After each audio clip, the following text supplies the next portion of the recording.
Good afternoon, I'm Mai Rodriguez, and this is Newsfeed. Senate President Cheese Escudero shrugs off what he calls a demolition job aimed at ousting him from the Senate leadership. In a press conference this morning, Escudero denied any involvement in the awarding of over 5.4 billion pesos in flood control contracts to Centerways Construction, whose owner, he admits, is a kababayan and former campaign donor. He labeled an online article implicating him as malicious and hinted that a House official is behind the alleged plot to unseat him to clear the way for a possible VP impeachment by February 2026. Still, Escudero says he's confident in the support of the majority of senators to retain his post. Senator Joel Villanueva welcomes the investigation into the country's biggest flood control contractors. The senator also denies corruption in flood-prone Bulacan, which tops the list of provinces with the most projects. As Hannity tells us, Villanueva is calling for a coordinated fix to recurring floods. Vindication. That's how Senator Joel Villanueva describes President Bongbong Marcos's call to investigate the top 15 contractors with the most flood control projects, a move he says clears his name after weeks of accusations linking him to budget insertions in his home province of Bulacan.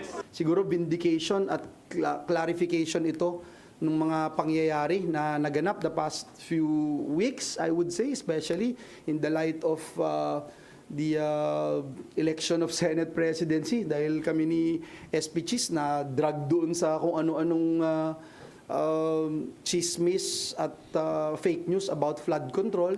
Bulacan was earlier tagged as getting the biggest flood control allocation in the 2025 budget, which fueled claims of corruption. Villanueva says the narrative has been twisted, as if flood control funds going to Bulacan automatically meant he was involved.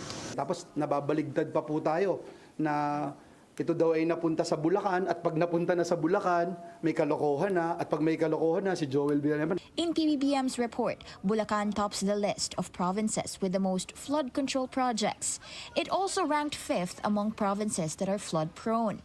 He says the Senate has no connection to the 15 contractors identified by the president, and he has asked the SEC and other agencies for documents to find out who really owns them. As far as I'm concerned, dito sa Senado, wala akong kilalang senador na link dito sa any of the 15 contractors na binabanggit. So, just do the math. 1 plus 1 lang po ito.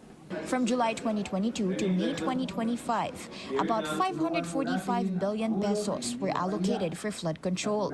About 20% or 100 billion of this went to 15 contractors.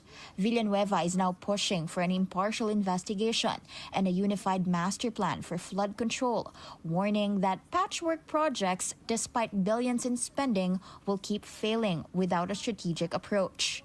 Hannity, Billionario News Channel.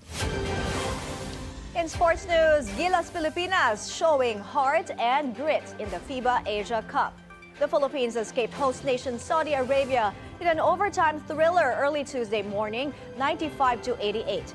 Naturalized star Justin Brownlee saved the day with a triple, or a game-tying triple with just 10 seconds left to force extension. And Gilas never looked back in OT, delivering the strong finishing kick to enter the quarterfinals. Brownlee led the Philippines with 29 points, while Kevin Kiambao and AJ Edu chipping in 17 markers each.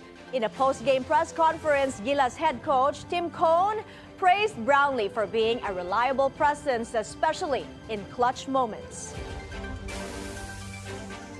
They had the game won, except for the guy sitting to my right hits the big shot, and if you know his history, that's not unusual. He's been hitting big shots. You know, I'm his coach and his club team, and when we played in the Asian games, he was hitting big shots all the time. So this is nothing foreign to Justin.